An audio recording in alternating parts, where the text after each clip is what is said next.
GNT show is intended for mature audiences.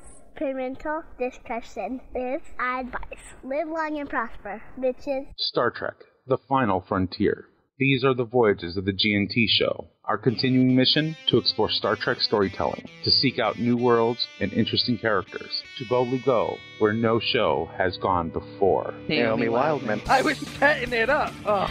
Welcome to the GNT show, where obviously we have no script. Yeah, let's just get this puppy started. As always, the beautiful, the lovely, the high-booted, short-skirted, big-breasted Terry Lynn. That would be me. Admiral Shaw. She's badass. It's Ceridian. Good morning. It's Sunday on the GNT show. You know the worst part of this morning? It's not the getting up early. It's the fact they're making me wear clothes to do the show. It's time for Coffee Clutch.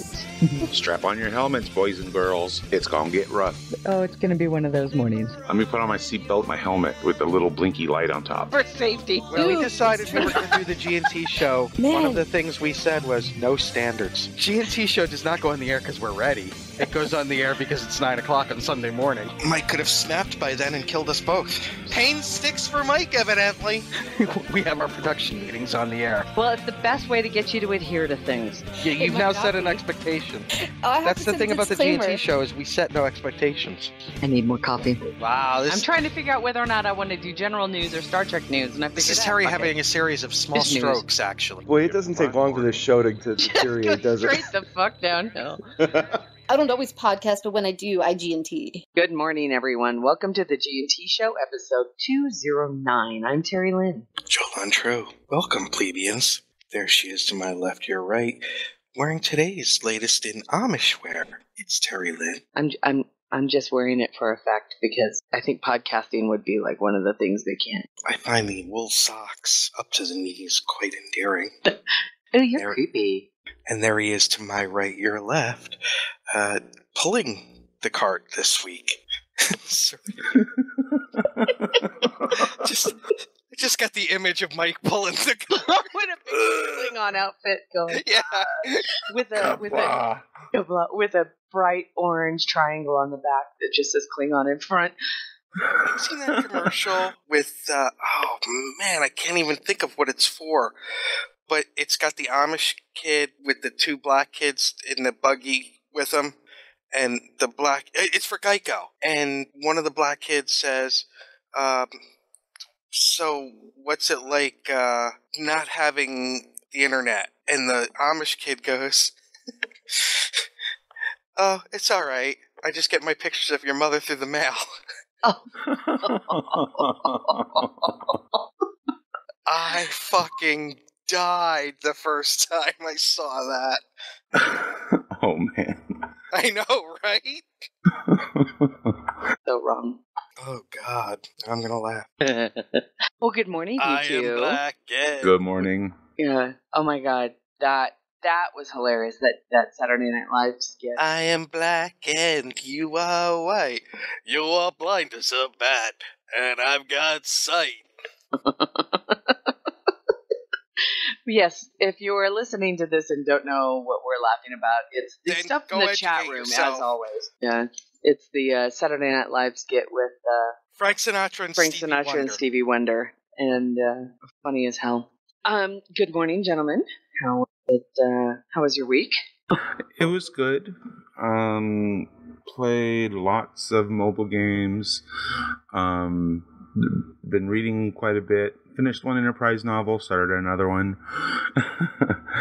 Yeah. You finished another. Oh, you started another Enterprise novel. Yeah, I finished cool. Okay. the first Rise of the Federation, and now I'm on the second, and I'm enjoying them quite a bit, actually. More than I thought. Yeah. Well, doesn't Chris Bennett do those? Yes, he does. And he does a great job. I was going to say, I can see where that would be forte. His wheelhouse. His wheelhouse, yes. And what else, Mike? I mean, I know you've been busy, but the fact is you got reading in, which is pretty amazing. Well, I read all the, every night, at least for about an hour or so, but the previous, the Romulan War novels that I had finished before these two were longer and harder to get through because there's just so much going on. because they crammed like 6 years of lore into 2 novels. Right. And they were all over the quadrant pretty much. So it was interesting, but although this takes place several years afterward, but it's I guess there's I don't know.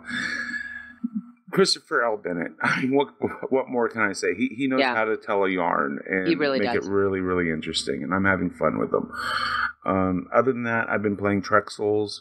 I've been playing the Wrath of Gems. Both are a lot of fun. Yes, Roger Sanderson, a Klingon that reads. That's kind of low. We all know that they're poets. They must read. Yeah, and you never heard Shakespeare until you've heard it in the original Klingon. What about you, Nick? What were you up to this week? My ideal weight if I was 10 feet tall. Thank you. I finished one book I was reading. It's the autobiography of Bob Backlund. Now, if that name means nothing to you, I fully understand. He was a high school champion wrestler, and then an NCAA champion, and then he became a pro wrestler and became the world champion for the WWF. That's how far back it goes. He had 6 years with the heavyweight champion. He was the champion just before Hulk Hogan came along. Oh, okay. And it's one of the most interesting books because he's a brutally honest guy. He always has been. And it's so interesting to read his take on the storytelling aspect and how to work a crowd and like the art that's gone now of letting the crowd determine how you do the match. By that meaning, if the crowd's not into what you're doing, how do you react? What do you do to get them into it? But now, because of the changes that are made, and it's all it was just really interesting, and also the backstage stuff, it was just fascinating. But now I'm reading, and I burned through the first half in like a day, Felicia Day's autobiography. Oh, very cool. Yeah, she's Felicia, She is Felicia. Yeah, so that's really interesting. And it's been a week at work. Just yep. What the hell was it that happened? But yeah, so yeah. You've been reading something new and interesting, haven't you, Terry? Yeah. Actually, yes. Pardon me, I just sneezed again. The air in New Mexico is beginning to dry out, and with it, my nasal passages. So forgive me if I have to mute my mic and sneeze. I am. This week I was involved conference at work. So we put on a very large educational conference for all of our members, where they come in from all over the United States, and then for 3 days we kind of educate them on our product and how to use it, and make sure that everybody's on the same page from year to year as coverage changes. That's actually really cool. So I'm expected to do a presentation each day at one of the conference. So it's really actually quite busy. So I was exhausted. And when I got home on Friday, Alan had brought home the mail, and of course there were many boxes for me, mostly with books. So I was able to get my hands on Armageddon Zero, and I started that last week. And I'm already 3/4 of the way through it. It's a typical Dayton book. It's just like a candy bar that you want to take a little bit and you want to savor it, but what you're going to do is you're going to wolf the whole damn Snicker bar down. So very, very interesting. What I'm really liking is the authors for TNG and they still find a way to bring back a thread from one of the shows, right? And lately they've been getting really good at it. So as I'm in the last stretch in Armageddon's Arrow, I have had Star Trek Titan Sight Unseen by James Swallow sitting on my desk for about a half or two, just staring at me, kind of going, "Will you get done with Armageddon's Arrow? Because we really want to know what's going on." Huh? Yeah. Read me. Exactly. And actually, wouldn't it be Terry? I'm sitting over here, Terry. All right. Don't you know the majesty of my words? That's exactly it. Oh, that's right. Yeah. We got right. You've got. All right. So here I am, and I'm thinking, you know what? I'll just read the first couple of pages, right? Because, I'll just read the first couple of pages. And as I'm reading the first couple of pages, they start talking about this ship that one of the characters is from. And one of the characters is one of the former crewmates of Titan, which is what's his name? I never pronounce it right. I think it's Yithis. It's Ythiss, and he's like an engineer. And what is he? I can't remember what species he is. Well, either way, here it is on page 2. He hardly spoke to the lieutenant's commanding officer back on the USS Whitetree, much to Captain Manechi's chagrin. But afterward, and I started laughing. I was like, Captain Manechi? Where the fuck? So and then as it would be, I was like, well, wait a minute, Captain Manechi of the Whitetree, which is very funny because if it's a Lord of the Rings reference, then James, it's even just twice over as funny. His head. Yeah. And then over on page 3, he starts talking. He says the Whitetree had quickly come about to take up a station alongside, and a repair party led by Chief Medeiros was already aboard, shoring up environmental controls on the lower decks. The next sentence, aside from a few bumps and bruises reported by Dr. Schull, the only thing injured so far was DNAC Pride. So, right on. So, yeah. And then a few pages later, as I was telling everybody else, the ship kind of gets sucked into this really big hole. So... now Seems where I'm right at in the book so far, which of course is already about halfway through, I told Mike and Nick, I said, fucking figures, we're dead by page 7. I don't know that for sure. Technically, we're MIA. We're dead as doornails. They just haven't found the bodies yet. Yeah. Right on. Thank you, Mr. Swallow. That was awesome. That's very but awesome. Really, Thank what you. the amazing part was is, of course, I thought. So I flipped through the back of the book and I was reading about the author, but I pulled one more page back, and one more page back is the acknowledgments, and this I'm going to read out in its whole. Thanks to Brandon Braga, Michael Jan Friedman, Larry Nemechek, Michael Okuda, Denise Okuda, Debbie Myrick, Jeffrey Mandel, Adam Moho Lebowitz, Robert Boshun, John Jackson Miller, David Mack, Dayton Ward, and Kirsten Beyer for their fiction, reference materials, and sterling advice. To the folks at Trek FM, Literary Treks, the G&T Show, Visionary Treks, and Trekmate for their ongoing support, and forever with much love to Mandy Mill. Thank you, James. Thank you, James. I'm swallowed. That's cool. So I'm loving it. Swallow doesn't. He knows Riker. I am, as much as I have to say, I really like John Jackson Miller's. He did very, very well.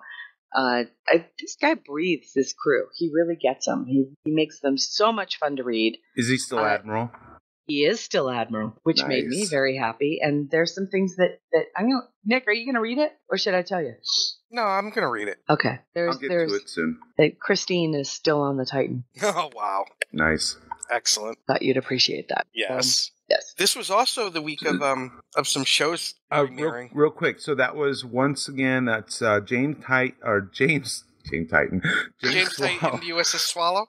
Yeah, that's it. That's James the Swallow's. Porn. That's the porn we'll be talking about later. James Swallow's Star Trek Titan Sight Unseen, right? Right. Okay, so check it out. Find out what happens to the crew of the Whitetree. The Whitetree and the DNAC. Awesome. Who apparently look like little foxes. Nice. I love it. This was also the week of premieres. Yeah, it was. Did you see... finally get to see S.H.I.E.L.D.? Yeah. Good. I just want everybody to remember this. Yeah. Episode 1, who was all about Daisy, this guy. Yeah. I'm just saying. Yep, it was fun. I got to watch the second, even though I was at the conference this week, I did watch it on Friday when I got home. Did you see Flash? No. How was it? Oh, Oh, it was really good, especially when Jay Garrick came in at the end. Does that mean anything to you? I think I've seen him before. Jay Garrick is the original Flash, the one with the like World War I style helmet with the wings on it. Yeah, so it's going to be really fun. And Arrow debuted, which was really good. Or not debuted, but the season premiere. But there was something that we were talking about, and there was Shiza.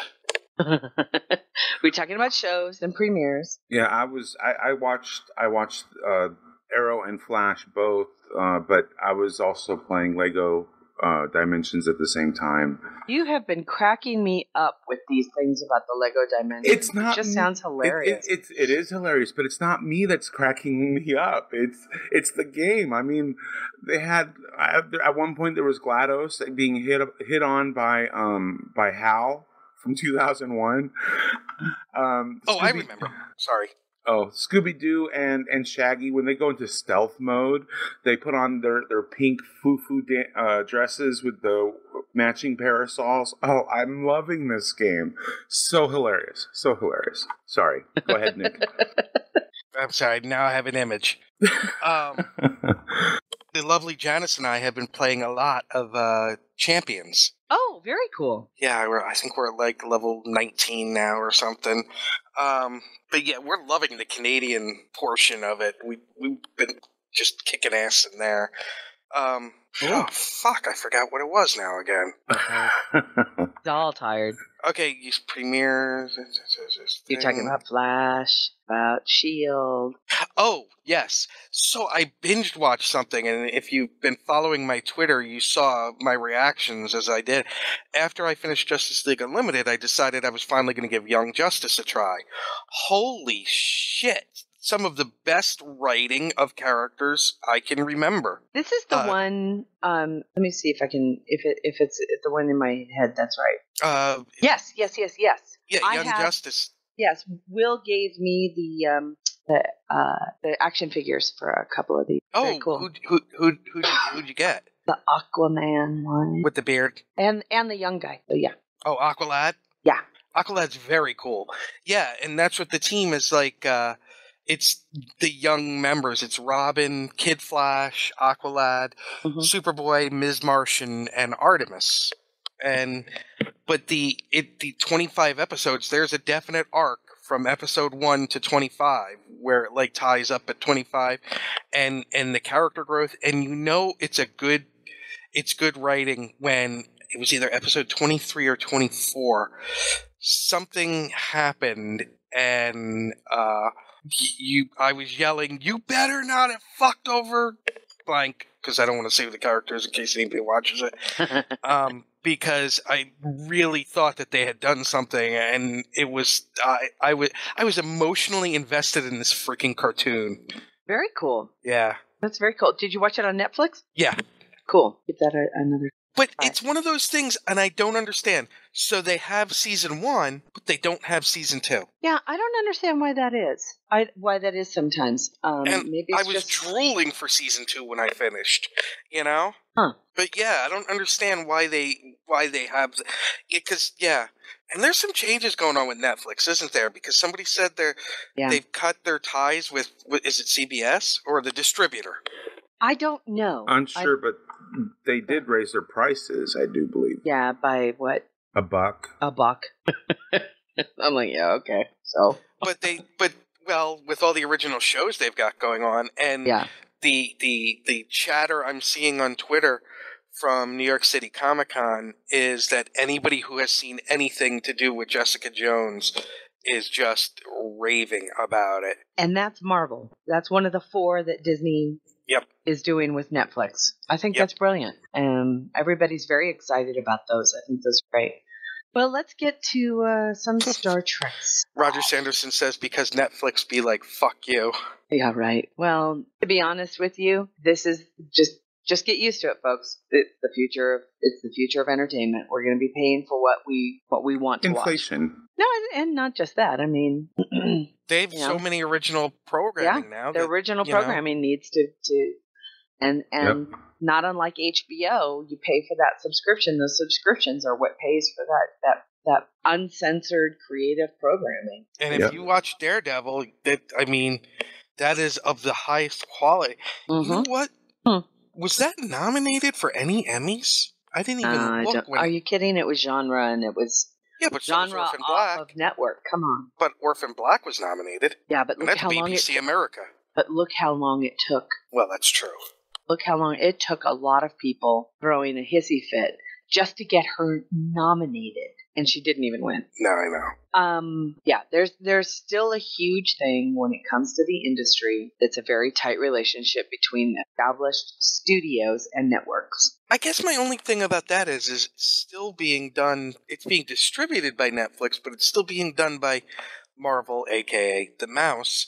So, you know what I mean? It's because here's the thing: they get the funding up front. The distribution's already in stone. Get the whole thing done. You don't have to worry about ratings. Oh dear God, you don't have to worry about ratings. It's how well did it sell? It's exactly what Disney knows how to do, and that's retail sell. I'm sorry, I turned on my TV just to see the news scroll, and I don't know what channel I was on last night when I went to sleep, but Sexy Beach Get Sexy Beach Bodies is on, and I was immediately distracted. Well, turn off the TV so you can. I can't.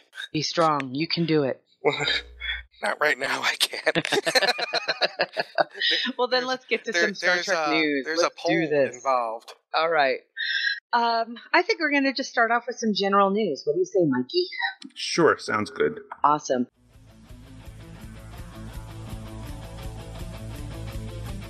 Star Trek news. Seeing as though you put in here very not safe for work, I think we should just tell everybody about the best little porno movie on the internet. So don't include the link. Oh no, you can include the link. I just wasn't going to click on it. Yeah, they have photos. Gizmodo does? Yes, they really? have. They have. Oh photos. yeah, they did. Okay, that's kind of unusual. I didn't expect that from a larger house. There was one photo that I didn't quite. The one, Mike, where they were like, "There's no fluffers." You have to turn your head sideways to kind of. No. With the two guys just sitting there. No fluffers. Well, anyways, they're Did they show a penis on Gizmodo? I have to. Lots of them actually now, but they're making a new Star Trek porn film. All right, we don't need it in the chat room. Okay, thank you. Everybody says you basically have to be a pro to fuck under these conditions. Alan just took his whole chair just went tilt. Oh, that's hilarious. So that's kind of funny. Yeah. So there's a new Star Trek porno being made. So. Oh, yay. There was also a great little article that Mike gave me a copy of, and I did a little thing on it regarding the Easter eggs that you can find in Doctor Who Under the Lake. Yeah. I thought it was very cute. And it is nice to see that there are some Star Trek fans on the staff of fans Doctor on Who. Yeah. I have to tell you, Terry, in the comments for that porno article, yeah, God bless Trek fans, because really, they're totally giving them like shit for the uniforms and everything, aren't they? Yeah, exactly. It's I like, love why are there Trekkies. TOS uniforms mixed in with the TNG uniform? And I'm thinking, really? Yes, and that's what I love about them. Because really, at the end of all things, it's like, look, if you're gonna make a goddamn porno, make it canon. Looking at you, Dayton. You don't mix timelines, man. Just like, crossing the streams doesn't always work. what was that? Oh, yeah. I know you told me to turn it off, but now Maria Menounos is in this video. Turn it off. Doing this work. It's Maria Menounos. God. There was another nice article about the Galileo spacecraft, or the shuttlecraft that was they kind of refurbished. Yeah, they kind of have, go over, where they found it, what they've done to it, and they even mention what they're what they're planned for it once it's all done, because it's not fully restored yet. Yeah, they're in the last phases, from what I understand. Oh, really? Because I thought it was at the Houston. That's where it's supposed to go. But I think as of right now, they still have paint to do. At least one of the last videos that I saw on that page, because they have lots of videos and stuff. But they showed that they still had to do the paint before they actually moved it there. But they not sure about that, because it could have been a dated video. Yeah, so. I think it's a dated video. Okay. And it was finished back in 2013. So you can actually see it at the Houston Space Center, or Space Center Houston right now. And it is finished, and she is gorgeous and lovely and beautiful. Right on. So yeah, the article just gets you up to speed on what it's been, where it's at on what it now. went through. Yeah, it's very cool. All right, and you have this other one here. It says, Star Trek spaceship model soars into stratosphere. What the heck happened? Well, this was a couple years ago. It's from 2013. So it's a little dated, but I just came across it and I thought it was kind of interesting. But them crazy Canucks. Oh, I remember this. Yeah, so they someone got it in their head to build, get a weather balloon and stick a Starship Enterprise model and fly it up into the edge of space. And I remember seeing this because I was all pissed off because it was the JJ one. Yeah. And it's a Hot Wheel. I'm sorry, but he has some serious nacelle envy. It's the Hot Wheel model too. Okay, well that's nice. I mean, I can understand. That's pretty durable. Yeah. So, I like I said, for me it was new. I don't know if we had discussed it on the show or not. If we did, it was a long time ago, and I thought it was kind of cool that an Enterprise made it almost to space. No, really. I'm gonna jump over a few of these things because I know that they're gonna generate some great discussion between the three of us. Sure. Well, I'm gonna jump over to product news right now, and that was new Star Trek products are coming in soon. You've got that. Okay, I have to start off with the Klingon bathrobe because it's so cute. It's so cute. Did you see that? Nick, have you seen this? It's a bathrobe. Yeah. Although, is it just me or does the Baldric go in the wrong direction? Now or I is need it to a look at backwards it. picture? I think it's a backwards picture. It could very well be because it is supposed to be on the other side. Good catch, Terry. Good catch. Yeah, I'm a nerd. I'm a nerd. I'm a nerd. And even if it isn't, it still looks good. And it looks all soft and cozy. Mm-hmm. It does. Teddy bear Klingons. Did you put it in the chat room already? I sure did. Awesome, thank you. What else do we have? There was another product that came out. Oh, the original series Mega Pack has been announced. The Star Trek Original Series, the complete series Mega Pack, will be released on November 3rd. The Mega Pack will present all 79 TOS episodes for the first time in a new shelf-friendly packaging. The episodes will be spread across 25 discs, accompanied by a trove of previously released bonus material. Season 1 special features include Space Lift, transporting Trek into the 21st century, reflections on Spock, Billy Blackburn's treasure chest, rare home movies, and special memories.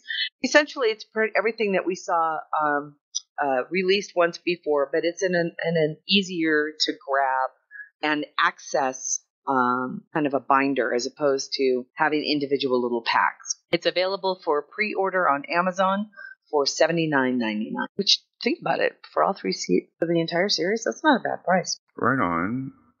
Link, please. Oop, it's StarTrek.com. There it is. There's the link. Okay, then we have, what else? The good news about our wonderful friend Sean Tornjo, who designed the Luna class spaceship for the Star Trek Titan series of books from Pocket Books. There was a wonderful contest when Star Trek Titan first started, and Sean won the design contest for the USS Titan. And for a long time, he's been hoping that Eaglemoss would use his design or use the design and actually create a model for its Star Trek ships collection of the Titan. He started a petition. A petition, thank you. He started a petition after Eaglemoss essentially told him, look, if you can get 5,000 people to promise that they'll buy it, we'll make it. Well, the petition crossed the 5,000 mark last week, I believe. Mm-hmm. So we're all here to say, I'm going to fulfill my promise, Eaglemark. If you make it, I will buy it. If you make it, they will buy. That is cool, because I'm very excited. That's something outside of the films that we find that this is, that we're going to be getting in this series. So right. It would be like getting the Vesta or any other ship that was designed for the books as opposed, or even the game, right? Yeah, I was going to say, do we have to start an Odyssey petition now? Well, I think Adam... Yes, please. I think Adam has already asked. So I think there might be an Odyssey petition out there. So let's hunt it down and find it and give him his support too. And the Star Trek Online. I would love to have a tangible model of a lot of the ships that are in that game. Mm-hmm, but the Odyssey first and foremost, because for sure. So that you put that link in there. Thank you. Mm-hmm. And then we have one you have here. Novos is making the Captain Picard jacket, aren't they? They are. Oh my god. Check that out. That's everybody. So pretty. Okay. Novos, man. It's suede too, isn't it? It looks like it. It looks so good. Oh, they're using Don't wear it in the rain. The shoulders utilize micro suede for the quilted look that mirrors the original costume. Lined with satin for comfort like the original. The jacket features a full front zipper closure and hidden inside breast pocket for smaller items like business cards, Type 1 phasers, etc.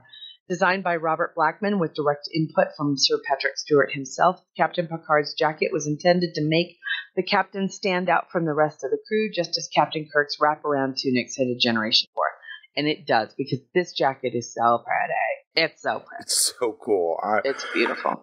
Very awesome. I want it, and I'm actually terrified of how much it cost. I would love it, except I want it in the movie colors. That darker red. Oh, no, in the movie colors. With the gray. With the gray. Yeah. Maybe they can. They got that'll the be pattern. Next year's. That'll be next year's model. Novos. Speaking of models. Yes. Oh my god. Sure, the Mega Blocks. Yeah, sure. Yeah. It's not Lego, but holy fuck. They're so cute. This is like awesome. The detail is amazing. I mean, this is so much better than what they did with so Creo. Much. We're posting both links, people. Yes. StarTrek.com announced Mega Blocks. So they're actually really beautiful sets of construction blocks that are not Lego, but I have to say, they look more beautiful. And yeah, I mean, I think, in my opinion, I think it's actually a lot better than the Creo stuff that we got for the JJ films. Yeah. I mean, the detail on this looks amazing, and it looks like their plan is to eventually also do a Klingon ship. So yeah, I'm just like, wow. The action figure, I mean, they look a lot more more robust than other. Well, they're not figures. blocky, right? I mean, yeah, they were actually created specifically for the IP. They're beautiful. The little Klingon is great. Yeah, and they got a transporter room that they're planning on doing as well. The little Klingon sounds like an animated. The little Klingon. Did I mention Cortana's name? Because she's all up in my face right now. Why? What's going on? She jealous? She actually brought up a Google search for blocky. Maybe it misunderstood something. Must have. Well, it's nice to know she's listening in, but also kind of creepy. You can also get a captain's chair. Now, I wonder. This is supposed to be a standalone set, but I'm just like, is this supposed to be like life sized or something? I mean, if you look at it, the bricks look so tiny. I'm confused.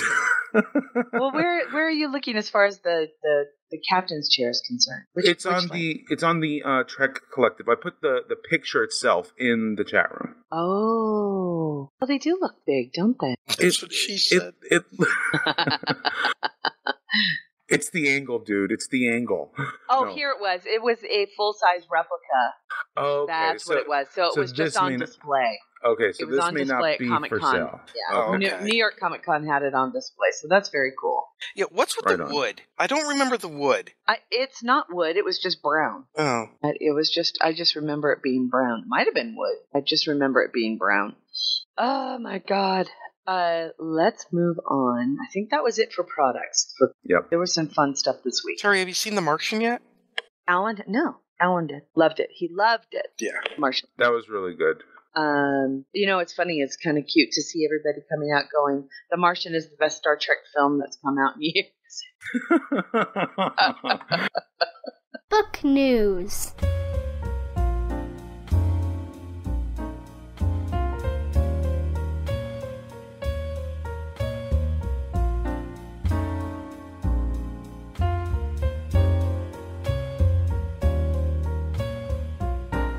All right, let's talk about, we better get to it. We got to talk about, all right. First and foremost, as everybody knows, we've been really helping and hoping to pitch a lot of Terry Erdman and Paula Block's new, amazingly beautiful book of Star Trek costumes, 5 Decades of Fashion from the Final Frontier. They're great people. And it's a gorgeous book. I got my book last week, and it's beautiful. It's out right now? Oh, yeah. I got it delivered last week. Oh, awesome. It's so pretty. It's a big, thick, beautiful, kind of a coffee table book type thing. But I actually want to say it's in a more convenient size. Coffee table books tend to be these huge monstrosities that, are 12 inches by 4 inches. They're big, right? This one is actually quite nice, although it's very thick and it's very heavy. It's not. yes. Shall I say duty too, and make him laugh even more? It could be used as a murder weapon. it could definitely be used. But is it a coffee table book that doubles as a coffee table? No, and that's the thing. I think it's a coffee table book that just is easy to put into a bookshelf without kind of being too big for the bookshelf. It's beautifully sized. Right on. And again, if you are interested, you can order this book and get it through Amazon or any of your favorite booksellers.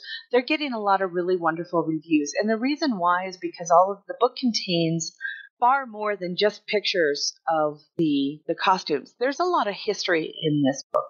There is a lot of wonder that goes hand in hand with everything that we've been learning from Mark Cushman and others with the history of not just the original series, but all the series, and how the design of these costumes came into being and the reason why a lot of these costumes were designed the way that they were. So there's copies of the sketches from the costume designers and interviews with the people who were involved. And it's an extraordinary piece of historical writing. It really is. We still have, if you guys are interested, anybody who is interested, if you are interested in a beautiful print, which is a cardstock cover print of the cover of this book, signed by both Paula and Terry, just send us an email. I have about 20 of them that I would be more than happy to mail out to anybody who desires one. No contest involved. The first people who send us an email at hosts@gntshow.com. And just email us, people. Yeah. You get the signed copy of the cover of the book. That's right. Right now, if you email us right now, we're going to throw in Buck Buckeye rookie cards. There it is. The Buck Buckeye rookie card. I still think we should have them made. You should still have what made? Buck Buckeye rookie cards. I know, no kidding. we have to talk to somebody about that, right?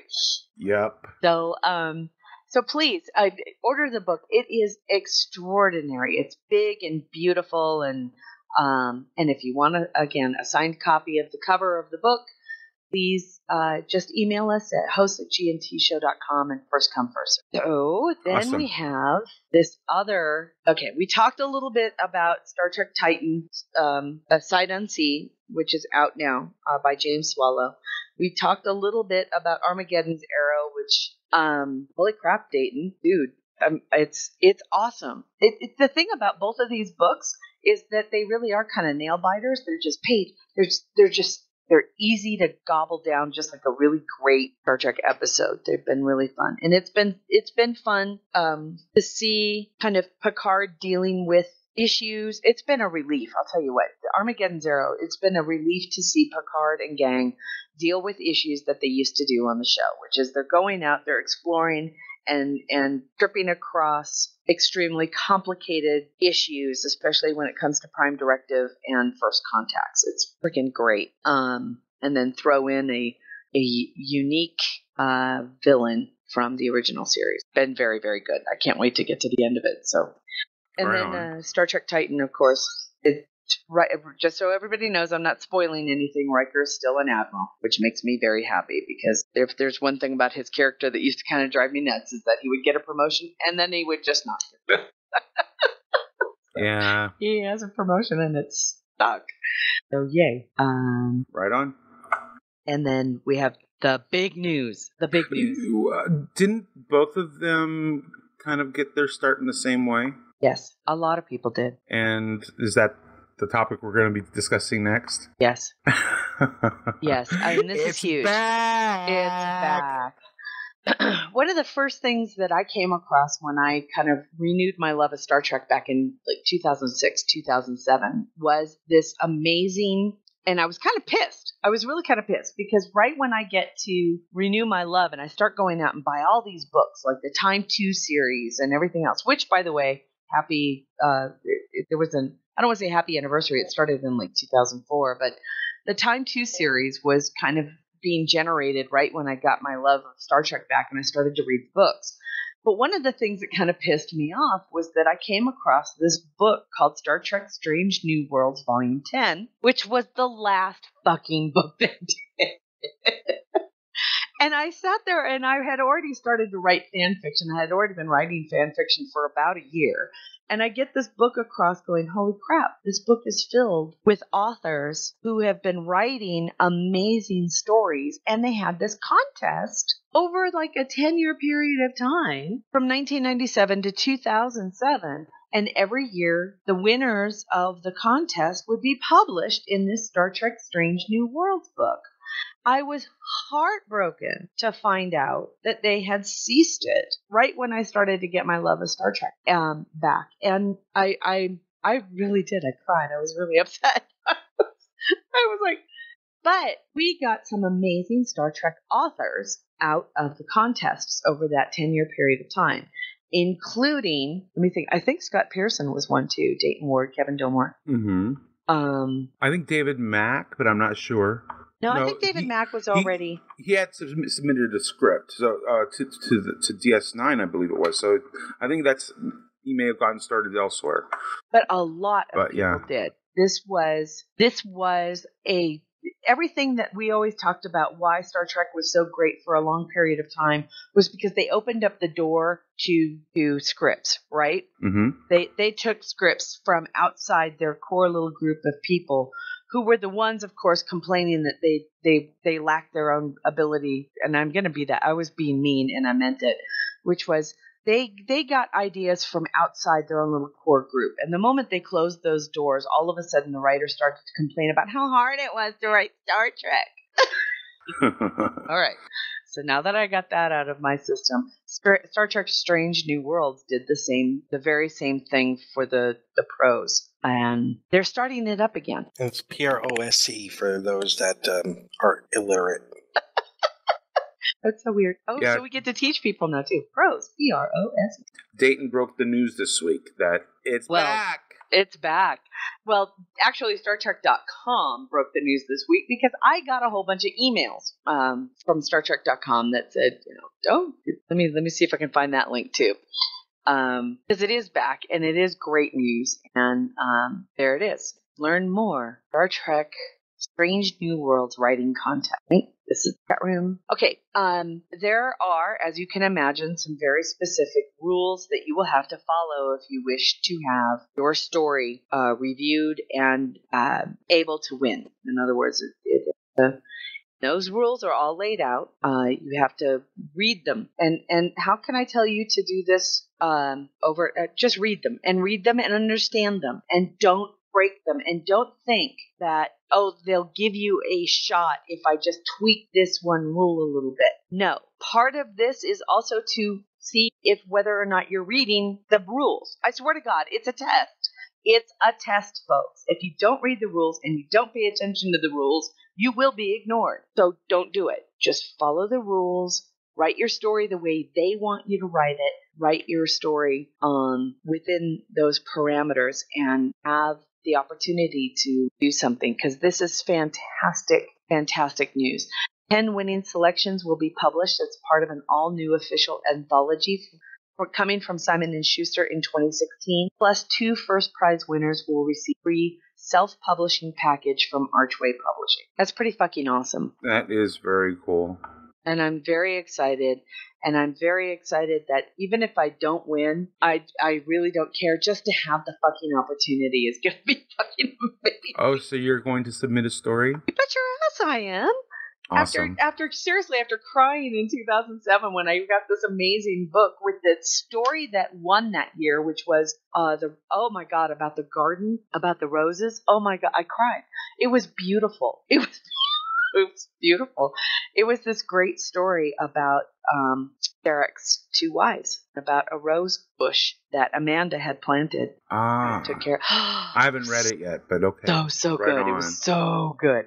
So yes, please, everybody participate if you're up for it, because the more, the better. I'm so excited about it. And thank you for Star Trek and CBS and Simon & Schuster for bringing it back to life, because it really was.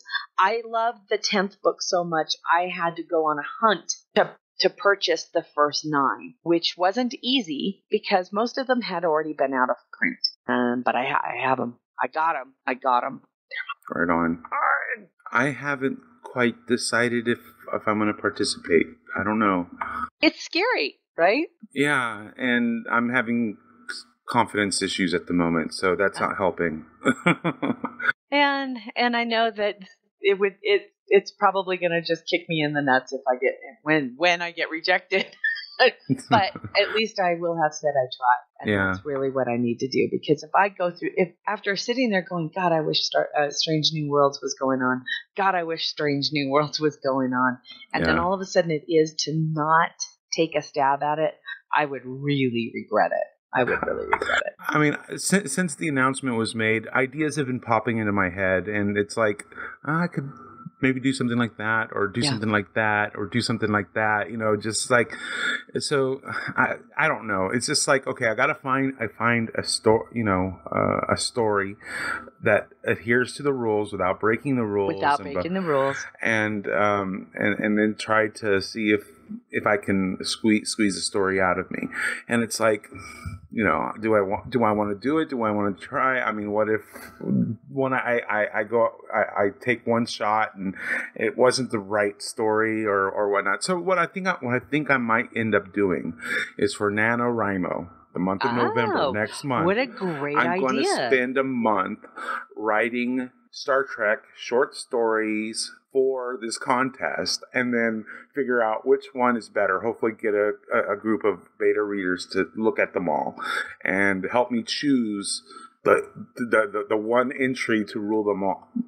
I like it. So I think that's what I'm going to do is spend the month putting together a bunch of ideas on paper and see what sticks. Nick, I know you write. Are you even going to think about doing it? When is the deadline for it? January. No. I want you to do it because you're good.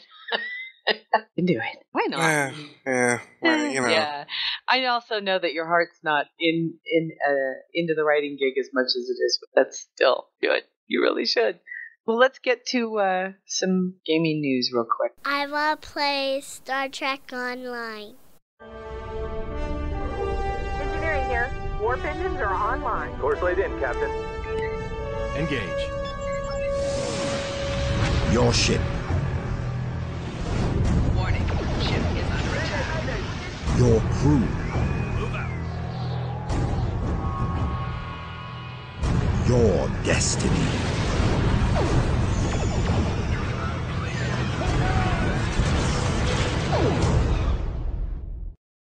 Star Trek Timelines, Mike. They got some new info about another character that they've released. A couple new characters. You know what? Are you on NDA? You're on NDA. No, for certain things. Well,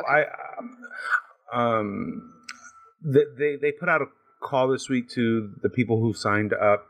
I get to be beta reader or that's different. Players. Okay. So you can't talk about the gameplay, but you can talk about what they've publicly released. They had asked if anybody had signed up to be a beta player and had not gotten in, to contact them individually and let them know so they can get you into the game.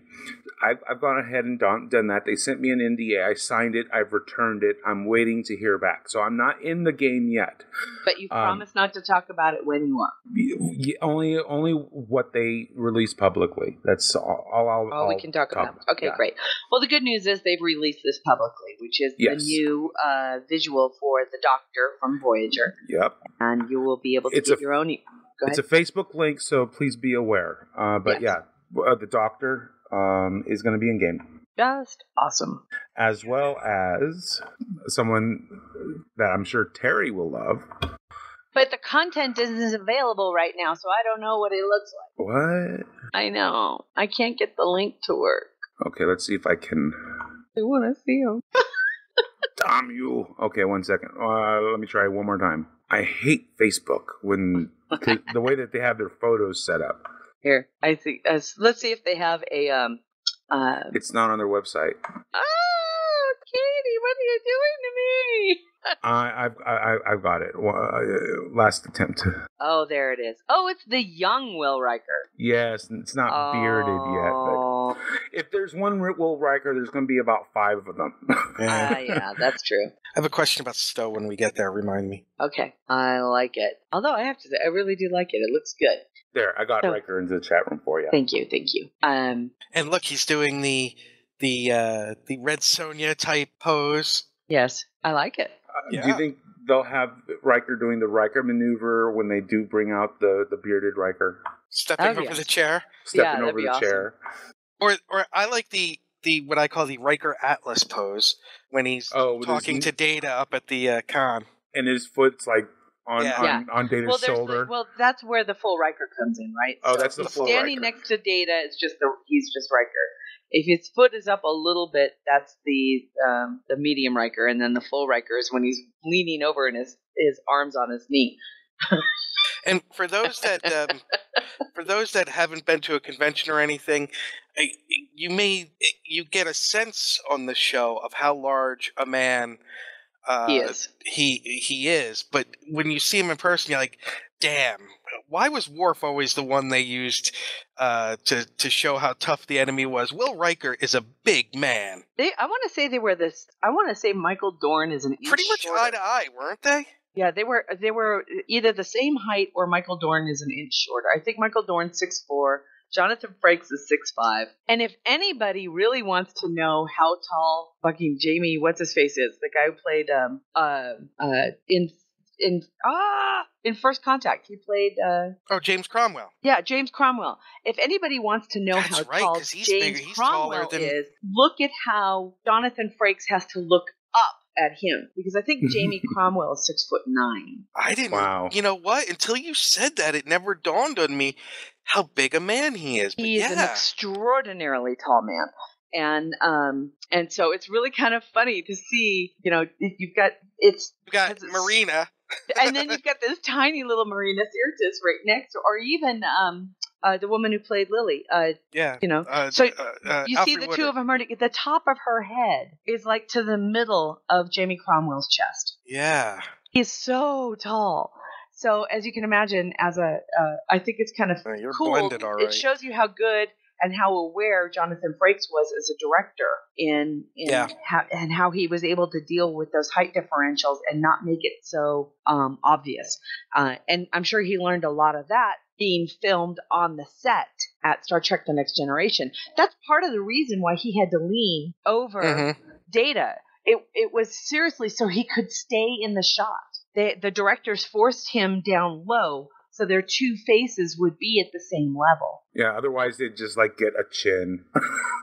And they did the same thing because then if you watch when Data's like on one of the science stations, behind Worf's station, yes, and he's sitting, Riker is usually leaned over, like so, looking. Because otherwise, all you would get is chest.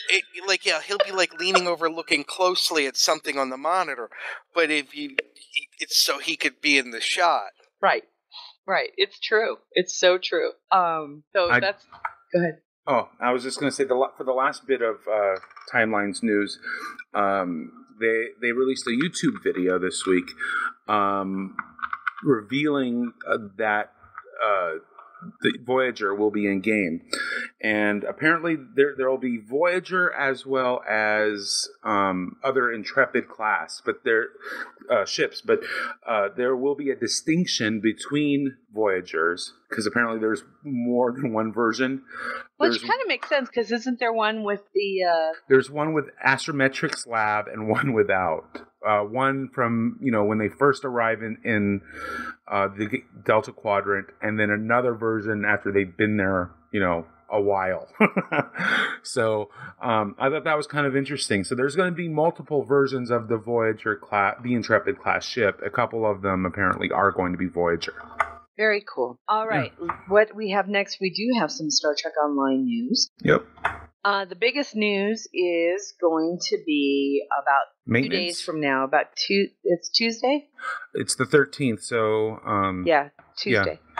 Tuesday, they're essentially bringing the entire game down for the entire day. It's not the entire game. It's all of their games. It's all of Perfect World games. Yeah, their games. So Champions will be down Tuesday as well? Champions, yes, Neverwinter, Perfect World, Star Trek Online, all of them. Every ARC game will be. Their forums, all of their services, so you can't buy Zen, you can't, it looks like everything is going to be down. Now, oddly enough, I got a notice from, and it has nothing to do with Star Trek Online, but it does have some gaming news, and they're doing the same thing over at Turbine, where Lord of the Rings is being brought down the entire day. Same day. On the same day. On the 13th. Oh my God, there's going to be geeks throwing themselves off of buildings. Just like, really, everybody? Everybody's going to go offline on the 13th? I wonder if the data center is doing some upgrades. I don't know. Yeah. Must be. Where the games are actually being hosted. And with some of the rash of attacks that have happened lately, with DDoS, that was my first thought, Mike. Well, really, it could very well be that the data center might be upgrading the security, and in order to do that, everything that's being hosted there is going to be coming offline for a bit. I just thought it was too coincidental that two games were doing the same thing. Yeah, which tells me it's probably not them. It's probably a data center. Yeah, that's a good view. You had another question about it, though? Yeah. What's this global thing that's going on in Stowe? Oh, the Galactic Restoration. The Galactic Restoration. Yeah. What is this? It's in the same vein as because all of a sudden I had this slider bar on the right side of my screen that was like, you're at 66%. I'm like, what the hell am I at 66% with? It's the same idea of when the temporal events were going on, where except you don't have to create a new character to earn the stuff. This is just stuff from like doing let's see, PvEQs and things like that. Let's see, first week running from October 8th. 9 a.m. until October 15th. Captains can aid the recovery efforts by completing fleet projects and earning fleet credits. Based on contributions made by all captains during this week, a bonus reputation mark week will be unlocked for the following week. Oh, so 25%, 50%, or 75% bonuses, depending on what tier the community as a whole reaches. For the second week, which is running from the 15th to the 22nd, they'll be focusing on duty officer assignments. And the reward... So the more duty officer assignments that we complete during those days, they will unlock another experience week that gives us more stuff, right? Yeah, the bonus for that week will be bonus experience and they'll be offering 50, 100%, or 150% to all skill point and expertise earned. So this will have a huge benefit to anyone looking to do specialization. If all of a sudden you're able to earn 150%. It is kind of nice. It is kind of nice that XP is still important, even though you've reached max level. That XP is still important because for every level that you make, you get a specialization point. And I can see where the XP bonuses would be are a nice thing. Yeah. Right. So keep that in mind and contribute. Let's earn some of these nice rewards. And I have, although there isn't anything firm yet in terms of dates, season 11 is on the horizon. Yep. I have a feeling once these events are completed, we'll probably be seeing season 11.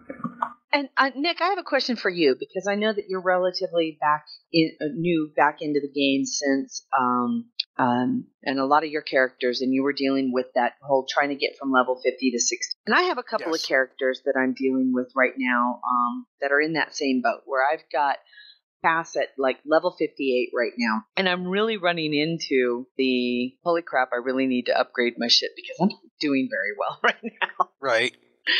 And the problem is I don't have her R&D up to snuff. How did you deal with getting your characters crafting up to snuff to be able to upgrade your items? I just plug through it? Yeah, I'm still upgrading, as a matter of fact. Okay. Most of my stuff is at the, 14? And now I'm working for the gold. Okay. Or the elite level or whatever. Elite level, are you doing any of the elite level PvE stuff to get those special things, or are you just using more and more of the little ones, the superior ones, as opposed to the super special ones? Yeah, I haven't done any BE at elite level just because I'm kind of scared to do it. Yeah. Well, all you really need are the superiors. I mean, the difference between the superiors and the I don't know what they're called. I think they're elite or something, or no, the gold. I call them the gold. Well, they're experimental, I think is what it is. That's what they're called. Yeah, I think those can have either a big boost or nothing at all happen. It's like 2 times the chance for a rarity upgrade. Yeah, but it also has the chance of nothing happening except the normal upgrade.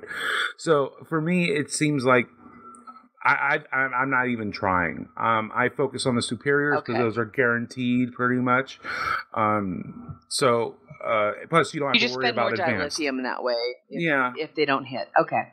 But that makes sense because that's kind of what I'm doing, and as you can imagine, I'm running out of my superiors, so I'm now crafting superiors. And oh, you need more? I was going to say I might just be sending you some stuff to make some superiors for me. Yeah, please do, and that'd be great. Because I have to say is I've really reached that point where she got her ass handed to her in the last mission that she did, and I don't have the tech things to upgrade her stuff.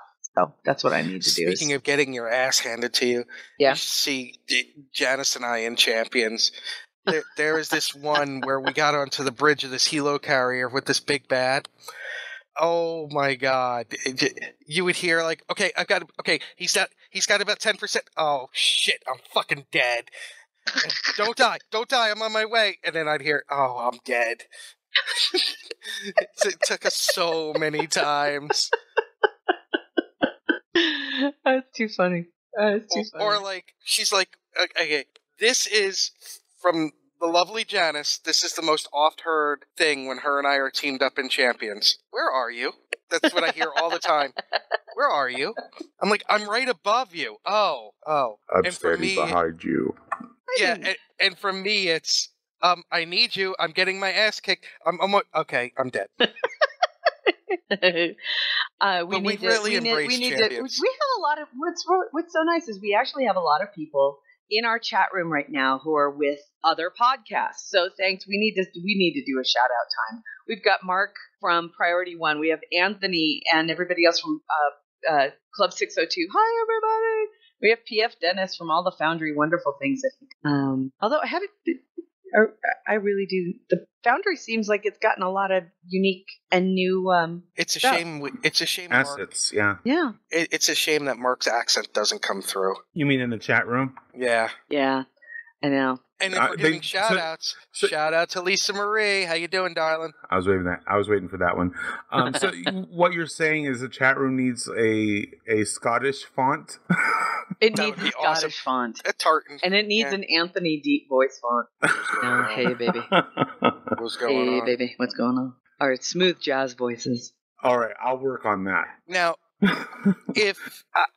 no, never mind. I'm not going to get into it. It's just... I'm just... The whole mac and cheese thing comes up again. I know. It does every time. And it shouldn't, because we should save it for special occasions. Like when he's here? Wrong. He's so wrong. Oh, it's too funny. All right. Telling me that if there was some kind of emergency, hurricane or something and the power went out and the only thing available was mac and cheese, that you wouldn't eat it? I think not. You probably wouldn't. Well, then... You know what? Then you deserve to starve. All right, I had to bring this up and put this in the chat room. It's kind of news. It's kind of not. It's just stupid and silly.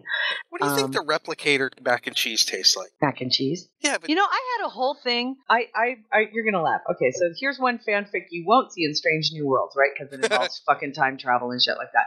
So I had this one where one of the Star Trek characters has to go back in time to kind of go chase somebody down.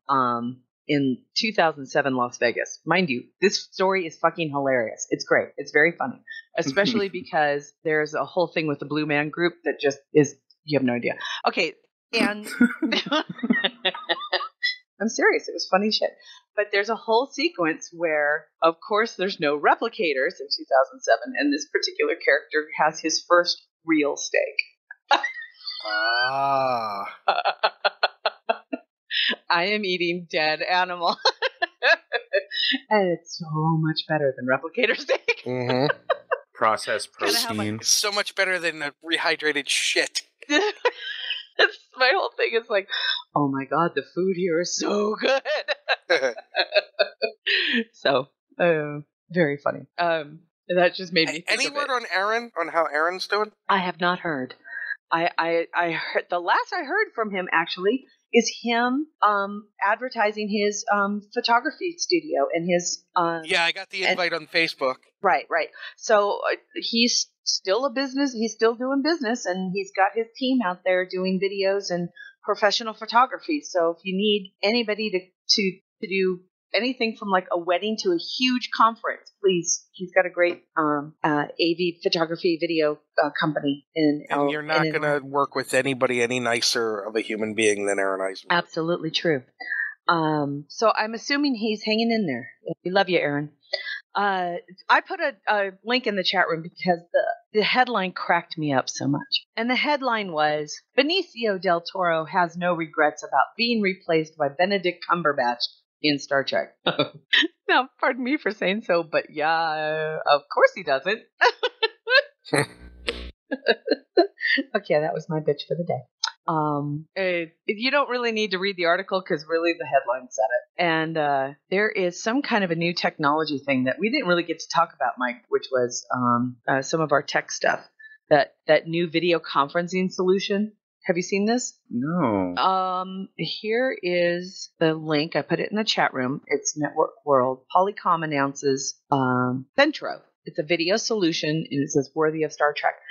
It is a video conferencing tool. That table thing reminds me of like a larger version of on TOS. They had that little machine, that three-sided machine. If you scroll down. Mm-hmm.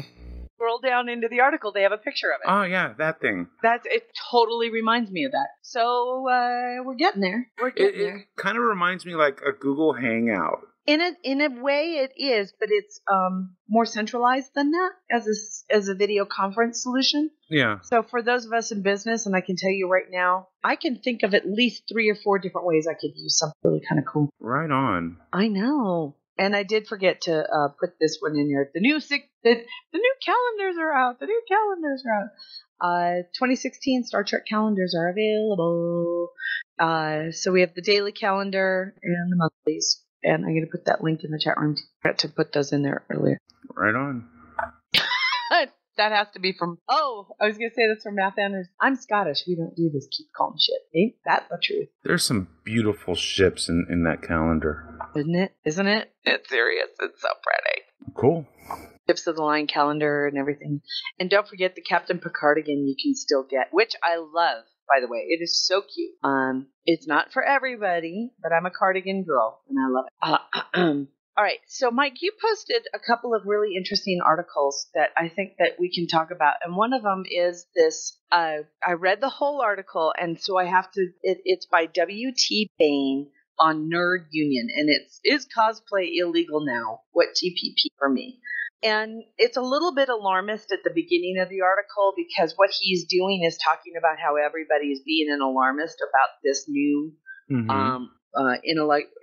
a new law that was kind of trying to be nice, and I don't really have to be. It was really pushed through the House and the Senate under a carpet that none of us knew about. And it's the Trans-Pacific Partnership Agreement. Now, not everybody's going to agree with this. There's an argument about free trade and how that all sets up. But part of this Trans-Pacific Partnership Agreement really does open up these really horrendous doors with regards to other countries' businesses' IPs. And I mean that there's certain things about Mr. Bain's work where he automatically assumed that this means that it's going to be applicable, and it could be, absolutely. It opens up the door on IP violations, and part of those is that also going to be, and could it be applicable to those who are in cosplay?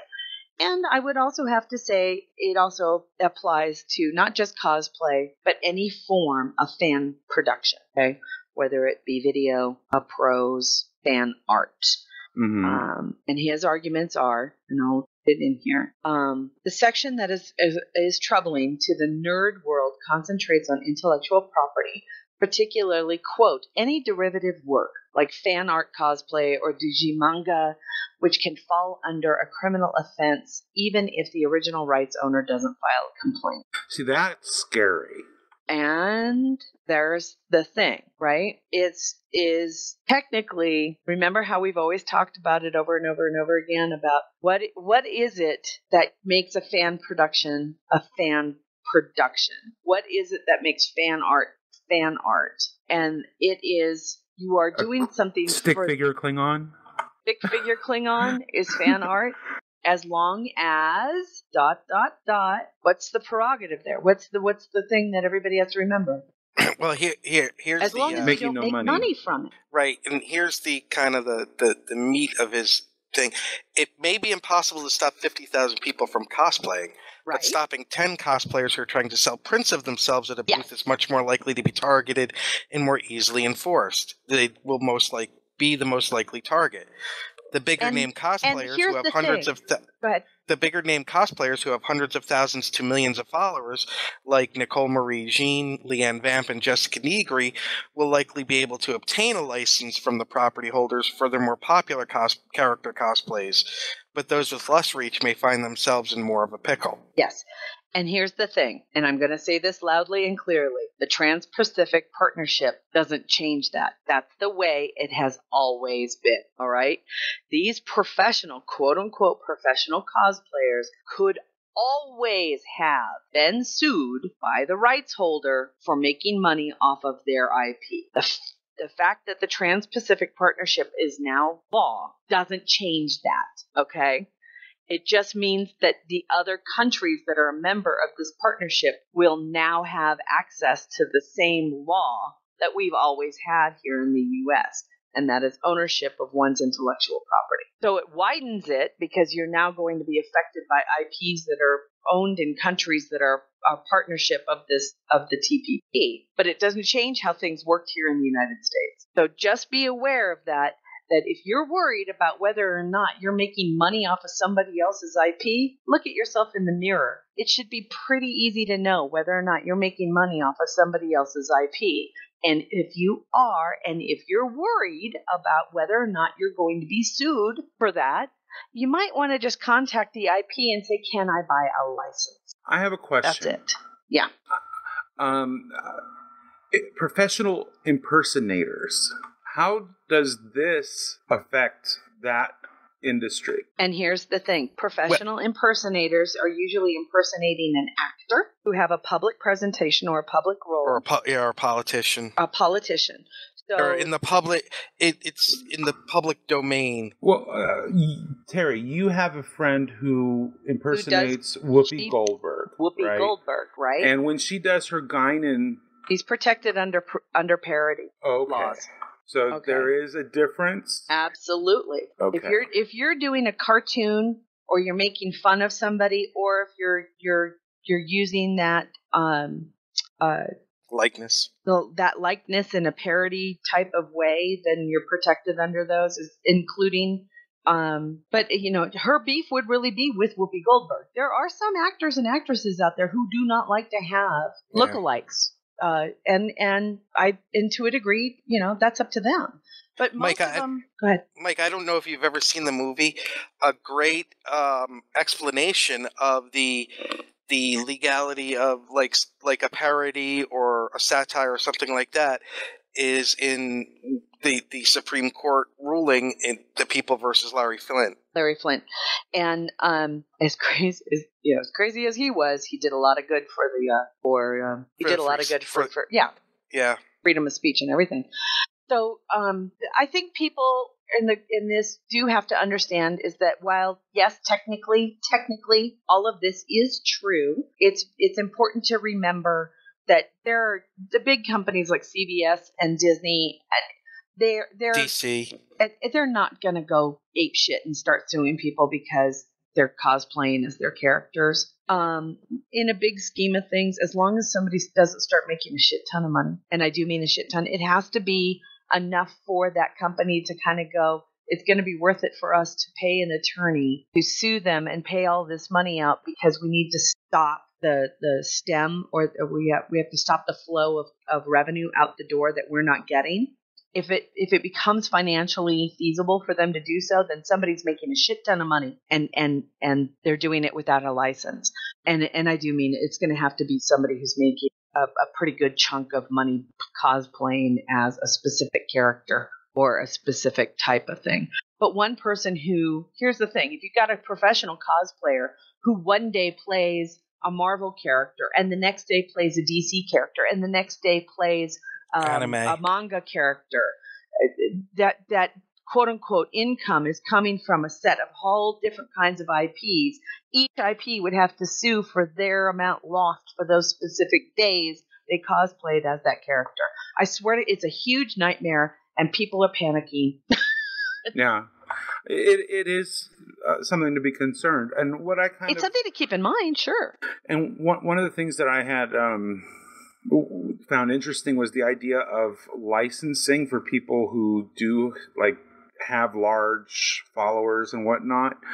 I mean, here's the thing though, is that when you become licensed at something, typically you get to stick the words "the official" in front of it, right? Creation True. Entertainment, they're the official Star Trek convention.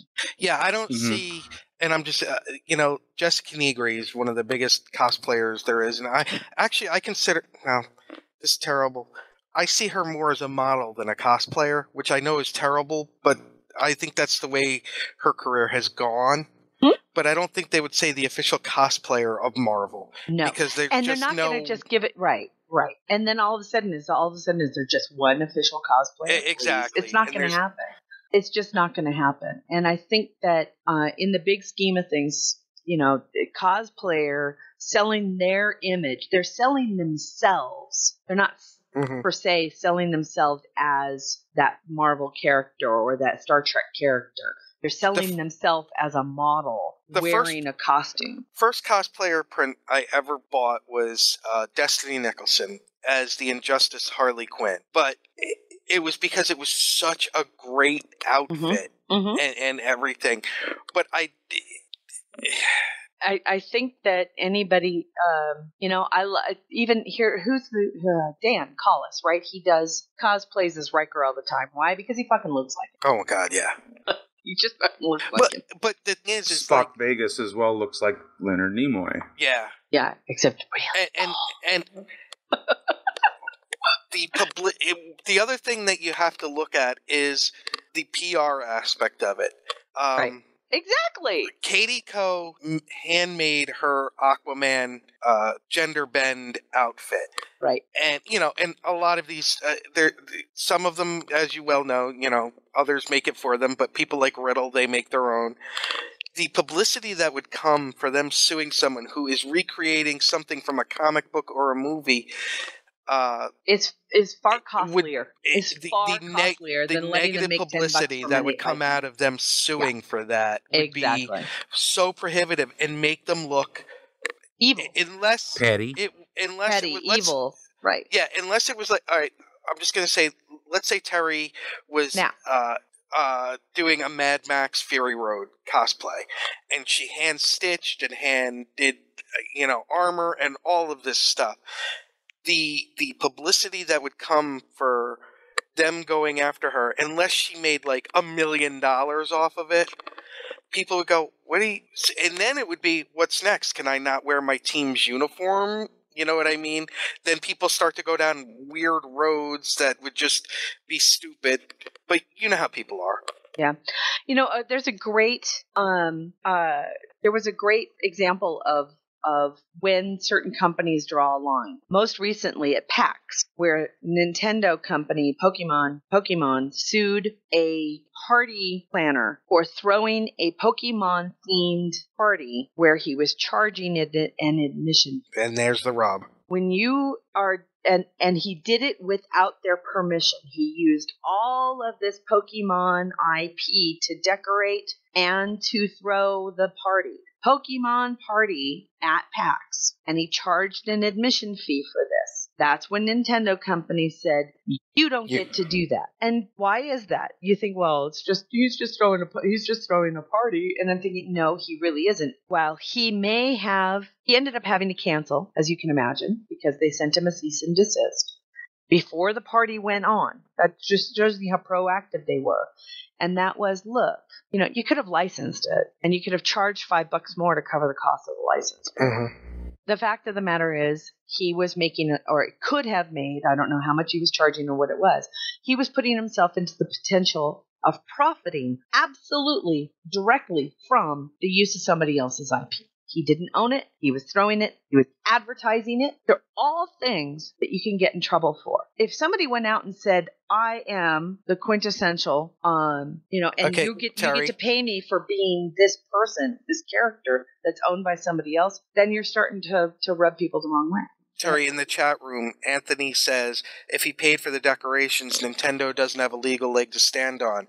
But if he's advertising it as the PAX Pokemon party, yes, then people think that there's like an official, exactly, and that's the legality that they do have. Yes, he may have paid for everything, but if he had just said, "Come celebrate Pokemon," Anthony, you have the right to throw a Pokemon party for your kid's birthday, but you don't have a right to make a profit off of it. If you're charging people to come to, I can tell you, Disney does the same damn thing. And why is that? They actually had, and I know that this was a big thing. It was about 10 years ago, where a daycare center. Where they painted all of these Disney characters on the side of this building. Well, all of a sudden, it looks like a Disney daycare, like somehow it's an official Disney product. And Disney was like, no, we don't want to be. And you and I both know, Anthony, that when it comes to a parent agency, they're like, no, especially when it comes to childcare. If one of those kids had gotten molested in that building, you don't think somebody would have tried to sue Disney? Because you know it would have happened. If let's say the G&T show was throwing a party at when we did the pool party at STLV, if we had said G&T's Star Trek party and charged admission, then it sounds like we are somehow officially partnered with Star Trek to have this party. We just said, hey, everybody, we're having a party. Come on over. Yeah. It's a very fine line. And to be honest with you, it's up to the IP holder as to how sensitive they're going to be. Yeah. I don't expect a whole bunch of shit coming out of cosplayers and models taking on cosplay and making their pissant little money off of, because let's face it, at the end of the day, very few of these people are, and I'm going to be mean here, but very few of these people are actually going to turn their sales of their photography pictures into anything else but possibly a modeling career that doesn't involve the IP. That might be what they get to have done. Maybe they might get a job being an actor or an actress. I don't know. They're not abusing it. I don't see this as abuse of the IP. And that's really what it comes down to. Sunsail says when you create an IP, you make it part of the public consciousness where you legally own it or not. The problem is we can't just like... When you create an IP, IP is not something you create. Some IP is something that's inherent. And there's a big difference. It's intellectual property. It's something that you already had just by the prospect of being you. You have the ability to sell that product, your idea, to a large corporation. Those large corporations now own that idea. And believe it or not, it's not owned by the public consciousness, and it hasn't been since 1920. And they keep extending IP ownership in the Senate and the House. There used to be a point in time when stuff would just revert to public domain. It no longer does that. It no longer does that because big companies like Disney and every other entertainment industry out there has huge PACs that paid off everybody in the Senate and the House to say, can you give us another 75 years because Disney really likes to own Mickey Mouse. By the way, you saw the whole... did you see the ruling on Happy Birthday? Yes, which was brilliant because they actually had evidence that song existed and pre-existed the alleged patent or ownership of it, and all because of a person who was doing the documentary. Isn't that fantastic? Hopefully this means now at restaurants we won't get the fucking... no, they won't. It's all open. It's all done. All done. It's happy birthday again. Yes. Well, in the chat room I shared an image of Ginny Celis. Yeah. Yes, in her Klingon Pop Warrior cosplay that she created specifically for her character. I thought it's wonderful. Isn't it beautiful? I love that skirt. That skirt's rocking. It's rocking. She's so awesome. Oh, we love you, Jen. So I'm kind of glad that we got to talk on that because while we tie up this show, we're going to tie it up real quickly, touching on some of the unofficial production news that has come out this week, which a lot of it is really cool. Fifth Passenger is doing a funding for the visual effects. Yep. So there looks like visual effects being a big chunk of their budget. Looks like they're and just so you guys know, Fifth Passenger is not Star Trek related. We just love this. Yeah, it's got Star Trek actors, people who previously appeared in Star Trek in it. Judy Norman, Shimmerman. Yep. But they're trying to raise $65,000. They've got 33 days left, so it looks like it's going to be fun. Yeah. So check it out. Official trailer number 2 came out for Star Trek Horizon this week. I did see it. Holy crap. Yeah. And this is one person? One person. I think he's got a couple people helping with music and stuff, but this is one person doing all the work. It's remarkable. The actors are many people. Yes. It's not one man show, but holy shit. Yeah. It's amazing. I'm really technology. So cool. And it's getting closer to release, so looking forward to it. I'm looking forward to it. You have a link here I have not watched yet about a bunch of Newfoundland Trekkies that started their own web series. Yes. It's I think Reliant. Oh, I think I have heard about this. Star Trek Reliant? Yeah. Cool. So it was just an article talking about them. I haven't really heard about them very much, so I thought that was kind of interesting.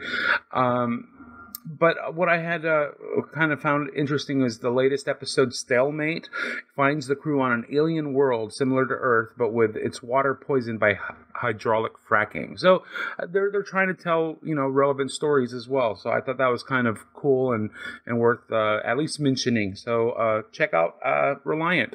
Cool. And let's see. There's a new Kickstarter for an animated series.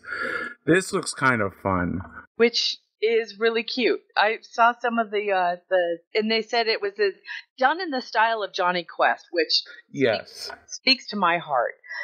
Right now, the Kickstarter has only $380 of a $5,000 goal. Good news is they have 45 days to go. So give it a watch. They're looking to do a 2-part episode of 52 minutes each. So just about an hour for each episode. For each episode, which is pretty damn amazing for $5,000. And apparently most of it's already done. So it's just, he's just trying to get it finished. So you're not really contributing to the entire thing. You're just trying to get him, over that last hurdle. Yeah, just get it out. So I think, this is a fun, doable project. The animation style is fantastic. I just love it. It's so, seeing the McCoy character here is just awesome. Mm-hmm. It's very cool. And so we wish him the best. And another set of huge news for Renegades. Yeah. Oh, and there was also some for Axanar. So I might have missed the Axanar news. Yeah, the Axanar news. Well, let's talk about Renegades first. Yes, Sirach Lofton. He's a renegade now. He has joined the cast. I wonder, are they going with someone new, or are they going to have Jake Sisko go dark side on us? Be fun. That would be kind of fun. And you know what? Totally Jake. Within his character, if he felt that it was the right thing to do, he would do it. At least Jake would do that. Don't you agree, Nick? Not listening. Don't you think that if he felt it was the right thing to do, he would go rogue? Especially if he was a journalist. I'm watching DS9 right now. I don't know if he would. I don't see Jake as finding it acceptable to go dark. I could see him. No pun intended. I could see him becoming like an embedded journalist. Oh, that would. I would see him do that. Talking his way onto the ship. Oh, I can see that. And once he's there, who's to say that he doesn't take one step that seems logical that leads to another that eventually turns him into this willing participant. But then I think about the Valiant. Well, somewhere we're going to have to see if Matthew Anderson or somebody can find this link. But I seem to recall this week on Facebook that the Axanar team has posted news that Mr. Blackwell, the famous costume fashion designer, dude, right? He did all of the stuff for Star Trek, right? Is going to be doing work on Axanar. So let's see if I can find that. I'm looking for it as well. Yeah, I am too. So Axanar production. Ta-da. I think, was it Robert Meyer? No, it was, there we go. Captain's Log, October 5th through 8th. Okay, I try to do a post every day. Axanar is putting a call out looking for Dell 15-inch monitors for their production. There we go.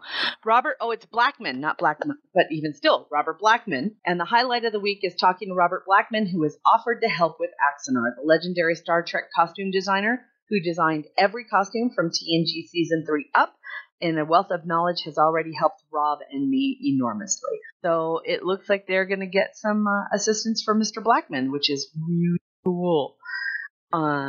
Yay. Congrats to the people at Axanar again. So they're getting a lot of really fun people involved in the unofficial productions, as always. And don't forget, the most recent episode of Star Trek Continues is out as well. What else is going on? Lots of stuff. So I came across an article this week on Miscreants. Yes. Our friend Oren is in that blog.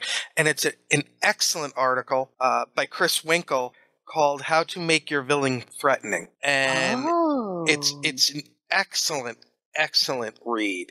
So I definitely recommend it to our friends here that are writers. Especially if you're about to undertake Star Trek New Worlds, if you want to go in. And it goes for script writing, for comic writing, for novel writing, for anything. Take a look at this article. I loved it. That's awesome. Thank you, Oren. And Miscreants always has some really interesting stuff for writing or character development or anything like that. So give them a look. And this is a non-paid endorsement.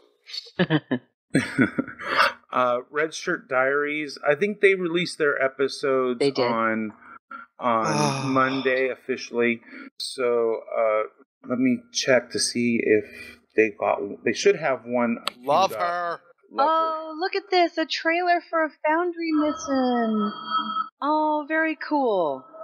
Johnny Snowball, I have to ask, do you know what one definition for snowball is? Because your name just freaks me out every time. Yes, he doesn't, because I don't. I don't want to know. I really don't. You don't don't. break my naivety. No, I'm saying you don't. You don't, and I won't tell you. Thank you, because it's such a nice.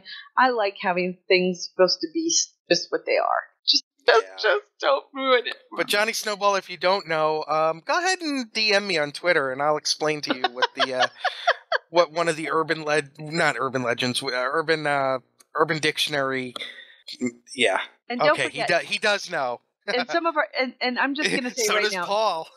Yeah, PF Dennis has put into our chat room a couple of trailers for Foundry missions, and if you're new to our show or do not know, there's a really cool thing in Star Trek Online that you can't really do in a lot of other games, and that is you can actually create your own playable missions in Star Trek Online, and it's using a tool called the Foundry. The Foundry has all of the assets, all of the tools to create your own mission that can be played not just by you, but by everybody else in the game. And some of our Foundry authors, who are fantastic people, we just adore them, take it on as a true creative outlet, and even make trailers for their playable episodes or playable missions. So take a look and we'll make sure that the links to these get put in our chat in our show notes. Yep. And you can take a look to show, what it is, because a lot of these will show gameplay, and you'll actually get an idea of what it is like to play your own character in Star Trek Online. And then finally, real quick, I just checked the Redshirt Diaries YouTube channel. They don't have one out yet, so I'm posting the link to their YouTube channel. So I think that the new episodes come out Mondays, so look for it tomorrow. And I'm excited. I can't wait till the next episode comes out. They're so fun. They're so much fun. Yes, they are. They're a kick in the pants. And okay. Casey's coming in here with a Kong, which means it must be time to go play. Oh, okay. Oh, you were saying? Did you hear that? Oh. What? Proud. He was like, "Come on, let's go." All right, announcements. Our 24 hours of GNT, which is going to be huge. We've got some great stuff lined up. Don't forget, last week's episode 208 included a really wonderful conversation with David A. Goodman. That was fun. The writer of the autobiography of James T. Kirk. He also wrote The Federation, the first 150 years. He's also a writer and a producer on Family Guy and Futurama and Star Trek Enterprise. He wrote 4 of those episodes, and just a fantastic personality that if you didn't get a chance to listen... What's that? Sorry, I love Clerks so much. Oh, he put in Clerks, yeah. And I'm watching this clip. It's too funny. And so if you haven't had a chance to listen to that interview, all you have to do is go back to thegntshow.com and listen to episode 208. He joined us at about 30 minutes in or so. And that's kind of it. I think we don't really have, again, if you want to, we still do Ask Dayton's when you guys want us to. I know he's been really busy, but we'll bother him. We don't mind bothering him. So if you've got a question for Dayton Ward, don't hesitate to send it to hosts@gntshow.com, and we'll send it over to Dayton so he can pretty much give you shit. And that's what. And if you try to give him shit, that makes it even more entertaining. Don't forget, Strange New Worlds is going to be the penultimate. The cutoff is mid-January of 2016. I'm so glad to hear that Star Trek Strange New Worlds is back out, and a new contest for fan fiction writers. I'm excited and terrified at the same time. I'm so excited, and I am too. I am too. I'm terrified too. And but and if you do want an autographed poster, it's actually on cardstock. It's actually one of those beautiful cardstock templates of the cover. 18 inches tall, it's just right? Beautiful, and they're really thick, so it's easily frameable. It's not it's not thin paper. It's really beautiful. It's the cover of Star Trek costumes fashion from the the 50 Years of Fashion from the Final Frontier by Paula Block and Terry Erdman. I have a bunch of those autographed by both of the authors. And if you would like one, all you have to do is send a request in to host@gntshow.com.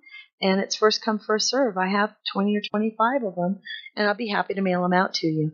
I guess until then, we will be preparing. I have something I want to run by our audience. Oh, go for it. For the 25 hours of G&T, I think we have a life-size cardboard cutout a la Major League, and every time we reach a goal, another piece of Terry's clothing comes off of the cardboard cutout. I would never make somebody suffer. Oh, groan. I would never make. However, what we could do is get a cardboard cutout of somebody else. What was it like in Major League? It was the where they removed the piece. They removed the piece of the cloth. It was the team owner. Oh, it was the team owner. God, that was funny. And it was made against her will. Yes. She didn't even know about it. And as with this would be totally made against my will. I will do one of Alan. Except the beard will be the last thing to come off. Yeah, no shaving. No shaving. I can't think of any other announcements, Mike. You got anything? Our son in the chat room asks, is the surveys still going on? Oh, you know what? Perfect. Thank you for asking. Yes, we're going to keep the surveys open for one more week. Although TOS, we do need, and we do ask everybody, share, and share again. We need DS9. Actually, we need more Voyager to make Voyager now. Yeah, I think it's Voyager that we need, and we need people to take those polls. Just because the more numbers that we get, the more people who take the individual polls, the more accurate the numbers will be. And right now, we don't have enough Voyager to make it scientifically valid. We really would like to see at least 20 more of those to make it jive with the rest of the numbers. So please take those polls and share them like no tomorrow. Get them out there to people who may not have taken them yet, and it'll be a blast. I'm really looking forward to the results of these. And I think if we're going to shut it down next week, and then we'll have a week to discuss the numbers with each other, and then we're going to talk about certain pieces of those numbers during the 25 hours of G&T. Once again, thanks to James Swallow for the shout out in the book. That was extremely kind. We do love you very much. And we are honored. We are so honored. Your Earl of Dukedom. Your Earl of Dukedom? Earl of Dukedom. Just call him Sexy Bastard. He'll love that too, right? Because he is. Yeah, I think for one of my stories that I'm going to be writing next month, I think I'm going to put a shout out back to James. That sounds like fun. Okay, guys. Until next week in episode 210, live long and prosper. Kabla! Joel Untrue. Music for the G&T show is provided by Warp 11, Andrew Allen, Grethor, and 5 Year Mission. This has been a Busy Little Beaver production. Gonna take a 5-year tour. Boldly go where no man's gone before. Gonna travel to the end and make new friends.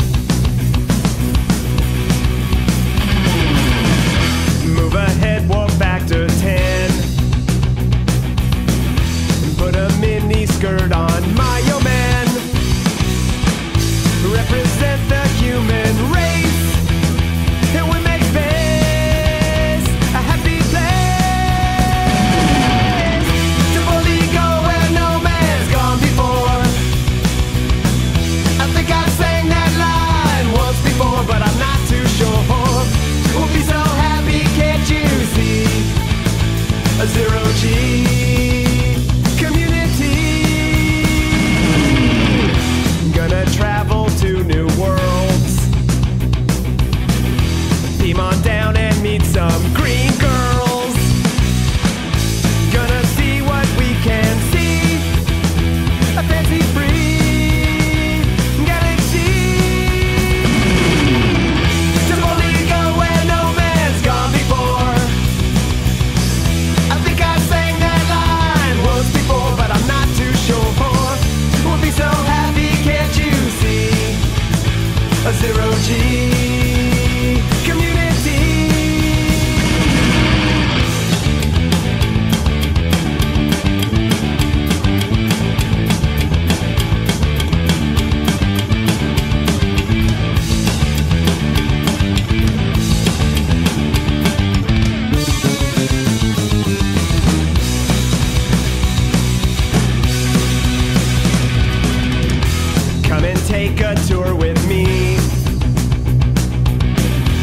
no cons or Kobayashi. I'm gonna travel to the end and make new friends with aliens. To Boligo where no man's gone before. Space heavy. I think I sang that line once before, but I'm not too sure. We'll be so happy, can't you see? A zero G.